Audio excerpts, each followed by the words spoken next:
വയനാട് ഒരു കാലത്ത് നക്സൽബാരികളുടെ സൗത്ത് ഇന്ത്യയിലെ വിഹാര കേന്ദ്രമായിരുന്നു എന്നാ പറയുന്നത്.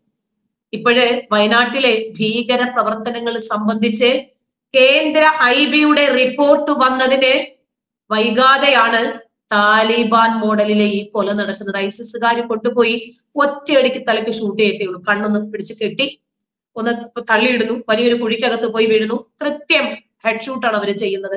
അതല്ലെങ്കിൽ ഒറ്റയടിക്ക് കഴുത്തിൽ ഒരു തുണി കൊണ്ടിടുന്നു, മയക്കുമരുന്നൊക്കെ കൊടുത്തിട്ട് മയക്കുന്നു, കൊണ്ടുപോയി നിർത്തി കഴുത്ത് വെട്ടുന്നു, കഴുത്ത് അറുക്കുന്നു. അതൊക്കെ തന്നെയാണ് അവർ ചെയ്യുന്നത്. അവര് പോലും മനുഷ്യരെ ഇങ്ങനെ കൊല്ലാക്കൊല ചെയ്തിട്ടില്ല.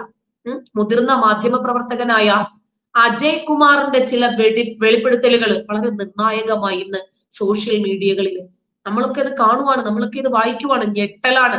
കാരണം നമ്മുടെ കുഞ്ഞുങ്ങളെയും ഇനി നമുക്ക് കലാലയത്തിലേക്ക് അയക്കാനുണ്ട്. എങ്ങനെയാ നമ്മൾ വിശ്വസിച്ച് ഇപ്പതാ ഒരുപാട് സിനിമാ താരങ്ങൾ ചോദിക്കുന്നു, ഞങ്ങൾ എങ്ങനെ വിശ്വസിച്ച് ഞങ്ങളുടെ മക്കളെ ഈ കലാലയത്തിലേക്ക് അയക്കും? അജയ് കുമാർ മുമ്പ് മാതൃഭൂമിയിലെ ജേർണലിസ്റ്റ് ആയിരുന്നെന്നാണ് ഞാൻ മനസ്സിലാക്കിയത് കേട്ടോ, എനിക്കറിയില്ല. ഇപ്പൊ മഹാരാഷ്ട്രയിലെ സക്കാൽ മറാഠി എന്ന ഒരു പത്രത്തിന്റെ കേരള കറസ്പോണ്ടന്റ് ആണ് ഇദ്ദേഹം എന്നാണ് എനിക്ക് സോഷ്യൽ മീഡിയയിൽ നിന്ന് കിട്ടിയത് കേട്ടോ, കൃത്യമല്ല. മുമ്പ് മാതൃഭൂമിയിലെ ലേഖകനായിരുന്നു ഇദ്ദേഹം. NCP നേതാവ് ശരത് പവാറിന്റെ ഉടമസ്ഥതയിലുള്ളതാണ് ഈ സക്കാൽ മീഡിയ ഗ്രൂപ്പ്. എന്തിനാണ് സിദ്ധാർത്ഥനെ കൊലപ്പെടുത്തിയത് എന്ന കാരണം അദ്ദേഹം ഒരു മാധ്യമവും പറയാത്ത വളരെ കൃത്യമായിട്ടുള്ള നിലപാടുകളും കണ്ടെത്തലുകളുമാണ് പറഞ്ഞത്. ഇപ്പൊ ബൈജു അത് പറഞ്ഞപ്പോഴാണ് എനിക്കത് ഓർമ്മയായത്. തട്ടമിട്ട പെൺകുട്ടികളോട് സിദ്ധാർത്ഥൻ അടുത്തിടപഴകിപ്പോയി. ഈ കുറ്റമാണ് അദ്ദേഹം സോഷ്യൽ മീഡിയയിലൂടെ പുറത്തു പറയുന്നത്. അന്യമതക്കാരൻ തട്ടമിട്ട പെൺകുട്ടികളുമായി ഇടപഴകി. ഇതിന് ഇഖ്തിലാത്ത്, അതായത് ഇഖ്തിലാത്ത് എന്നാ പറയാം. ശരീഅത്ത് നിയമപ്രകാരം അയാളെ സിദ്ധാർത്ഥിനെ വിചാരണ നടത്തുവാണ്. ഓർമ്മയുണ്ടോ, കഴിഞ്ഞ ബലി പെരുന്നാളിന് ഒരു ഷോർട്ട് ഫിലിം, അതായത് ഒരു പൊട്ടുതൊട്ട് പട്ടുപാവാടയും ബ്ലൗസും ഒക്കെ ഇട്ട് ഒരു പെൺകുട്ടി വരുന്നു. ഈ പെൺകുട്ടി ഇങ്ങനെ ഒരു ആരാധനാലയം, മുസ്ലിം ആരാധനാലയം എന്ന് തോന്നിക്കുന്ന സ്ഥലത്ത് ഈ പെൺകുട്ടി ഇങ്ങനെ ചാഞ്ഞും ചരിഞ്ഞും ഇങ്ങനെ ഒളിഞ്ഞു നോക്കുന്നു. അപ്പോൾ ഒരു യുവാവ് നമസ്കരിക്കുന്നു. ഈ പെൺകുട്ടിക്ക് ഈ പയ്യനോട് പ്രണയം തോന്നുന്നു, അടുക്കുന്നു. ഉടനെ തന്നെ കുറച്ച് കഴിഞ്ഞിട്ട് ഈ പയ്യൻ ഒരു പൊതി കൊണ്ടു കൊടുക്കും. ഈ പൊതി ഈ പെൺകുട്ടി തുറന്നു നോക്കുമ്പോൾ ഫുൾ സ്ലീവ് ചുരിദാറാണ്, തട്ടമാണ്. അവൾ അത് ഇട്ടിട്ട് വരുമ്പോൾ ഉടനെ തന്നെ അവൻ ആ പൊട്ട് മായ്ച്ചു കൊടുക്കുന്നു, ഈ ഷാൾ എടുത്ത് തലയിൽ ഇട്ടു കൊടുക്കുന്നു. എന്നിട്ട് പറയുന്നത് ഇങ്ങനെയാണ്, ഇങ്ങനെ നമ്മൾ ഓരോരുത്തരും വിചാരിച്ചാൽ ഇത്രേ ഉള്ളൂ കാര്യം, ബാക്കി നമ്മൾ പൂരിപ്പിക്കേണ്ടതാണ്. ഇങ്ങനെ അതായത് നമ്മളിൽ ഓരോരുത്തരും ഓരോ പെൺകുട്ടിയുടെയും പൊട്ടുമായിച്ച് തട്ടമിട്ടാൽ നമ്മൾ വിചാരിക്കുന്ന കാര്യം അവിടെ തീർന്നു. പക്ഷേ ചാണക സംഖ്യകൾ വെറുതെ വിടുവോ? അവന്മാരെന്ത് ചെയ്ത് ഇത് റീവൈൻഡ് ചെയ്തു. അതായത് തട്ടമിട്ട് ഒരു പെൺകുട്ടി വരുന്നു, ഒരു പയ്യൻ അമ്പലത്തിൽ നിൽക്കുന്നു, അത് ആരാധിക്കുന്നു. ക്രമേണ ഈ പയ്യൻ ഡ്രസ്സ് കൊണ്ട് കൊടുക്കുന്നു. ആ തട്ടം മായിച്ച് പൊട്ടിടിപ്പിച്ച് കൊടുക്കുന്ന രൂപത്തിൽ അവരതിനെ റീവൈൻഡ് ചെയ്തെടുത്തു.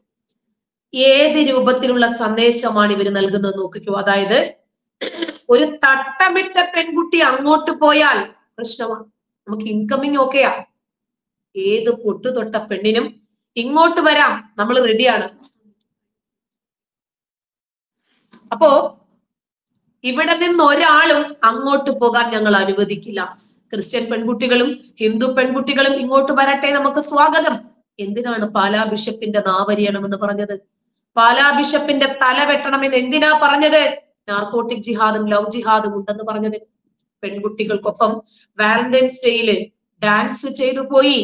ഇതാണ് സിദ്ധാർത്ഥ എന്ന പയ്യനെ കൊല്ലപ്പെടാൻ കാരണമായി മാറിയത്. ഈ പെൺകുട്ടികൾ ആരൊക്കെയായിരുന്നു? ഈ പെൺകുട്ടികൾക്കൊപ്പം ഡാൻസ് ചെയ്യരുത് എന്ന വിലക്കുകൾ ഉള്ളത് സിദ്ധാർത്ഥൻ ലംഘിച്ചോ? സിദ്ധാർത്ഥൻ ക്രിമിനൽ കുറ്റം ചെയ്തോ? ഇതാണോ രാജ്യദ്രോഹ കുറ്റമായി പോയത്? വാലന്റൈൻസ് ഡേ ആഘോഷിക്കാനും പ്രണയ സന്ദേശം കൈമാറുന്നതുമൊക്കെ വിലക്കുകൾ സിദ്ധാർത്ഥന് മാത്രം ഉണ്ടായിരുന്നു. വാലന്റൈൻസ് ഡേയിലെ പെൺകുട്ടികൾക്കൊപ്പമുള്ള ഡാൻസിലൂടെ അയാൾ അത് ലംഘിച്ചു പോയോ? അതായത് ശത്രുക്കൾ കരുതാത്ത കാര്യങ്ങൾ വിലക്കുകളുള്ള കാര്യങ്ങളാണ്. ഇത് പൂക്കോട് വെറ്ററിനറി സർവകലാശാലയിലെ വിദ്യാർത്ഥിയായ സിദ്ധാർത്ഥൻ ചെയ്തപ്പോൾ ശത്രുക്കൾ മരണ വാറണ്ട് നൽകി. മരണം നടപ്പിലാക്കാൻ അവര് തീരുമാനിച്ചു. അങ്ങനെ ആ സർവകലാശാലയിലെ ക്യാമ്പസിന് പുറത്താണ് എന്നും അതിൽ പങ്കാളികളായ പല പ്രതികൾക്കും ഈ കൊലയ്ക്ക് പിന്നിലെ ദുരൂഹതകൾ മനസ്സിലാക്കിയിരുന്നില്ലെന്നും സംശയിക്കേണ്ടി വരുന്നു. എന്തുകൊണ്ടാണ്? ആ ക്യാമ്പസിനകത്ത് കണ്ടില്ലേ അതിന്റെ അകത്തളം, അവിടെ ഇട്ട് ആ കുട്ടിയെ പബ്ലിക് വിചാരണ ചെയ്യുവാൻ ഇവരെ പൂർണ്ണ നഗ്നനാക്കി നിർത്തിയിട്ട്.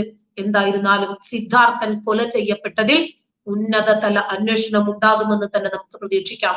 കേന്ദ്ര ഏജൻസികൾ വിഷയം ഗൗരവത്തിൽ എടുത്തിട്ടുണ്ട്. അതുകൊണ്ട് നമുക്ക് പ്രതീക്ഷിക്കാം. കേരള പോലീസ് ആണെങ്കിൽ നമുക്ക് പ്രതീക്ഷിക്കാൻ പറ്റില്ല. കള്ളന്റെ കയ്യിൽ താക്കോൽ വെച്ചു കൊടുക്കുന്നത് പോലെയാണ്. ഓരോ ചെറിയ ചെറിയ കാര്യങ്ങൾ പോലും ഇപ്പോൾ NIA നിരീക്ഷിക്കുകയാണ്. അതുകൊണ്ടാണ് കേരളത്തിലെ 14 ജില്ലകളിലും NIA ഓഫീസ് തുറക്കണമെന്ന് ഒരു DYSP ആവശ്യപ്പെടുന്നത്. കൊലയാളികൾ മാത്രം പിടിക്കപ്പെട്ടാൽ പോരാ, ഈ കൊല ചെയ്യാനുള്ള പ്രേരണയുണ്ട് പുറത്ത്. ഇവിടെ ജോസഫ് മാഷിന്റെ കൈവെട്ടിയ പ്രതികള് പിടിക്കപ്പെട്ടപ്പോൾ ആ വലിയ മനുഷ്യൻ പറഞ്ഞു, എന്നെ പോലെ തന്നെ ഇരയാണ് ആ മഴു പിടിച്ച കൈകളും. അതിന് പിന്നിലുള്ള പ്രേരക ശക്തി ഒരു ഗോത്രഗ്രന്ഥമാണ്. അവിടെയാണ് വിചാരണ നടക്കേണ്ടത് എന്ന് പറയുന്നത് പോലെ ഈ കുട്ടികളെ, ഈ പയ്യനെ കൊല്ലാൻ പ്രേരണ എന്തായിരുന്നു? ആരാണ് ഗൂഢാലോചന നടത്തിയത്? ഇതൊക്കെ പുറത്തു വരണം. എല്ലാം പകൽ പോലെ വ്യക്തമാണ്.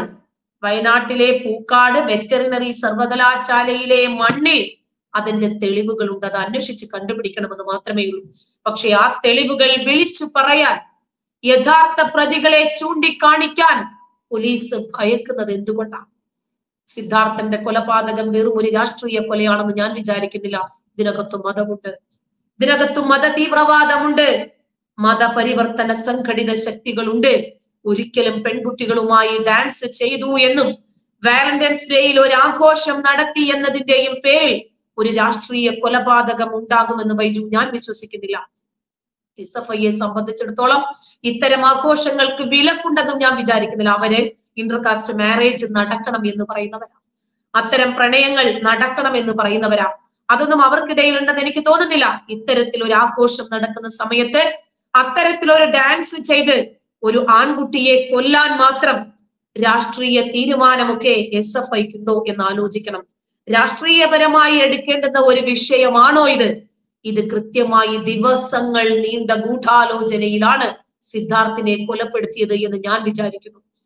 എനിക്കത് സംശയിക്കാൻ ന്യായമായും അവകാശമുണ്ട്. വയനാട്ടിൽ നിന്ന് കൊല്ലത്തെ വീട്ടിലേക്ക് മടങ്ങിയ കുട്ടിയാണിത്. കൊച്ചിയിൽ വെച്ച് കൊലയാളികൾ നുണ പറഞ്ഞ് സിദ്ധാർത്ഥിന്റെ യാത്ര മുടക്കി തിരികെ വിളിച്ചു. ഇതിന്റെ ഒന്നും പിന്നിൽ വ്യക്തമായ പ്ലാനിങ്ങുകൾ ഇല്ല എന്ന് ഞാൻ വിശ്വസിക്കുന്നു.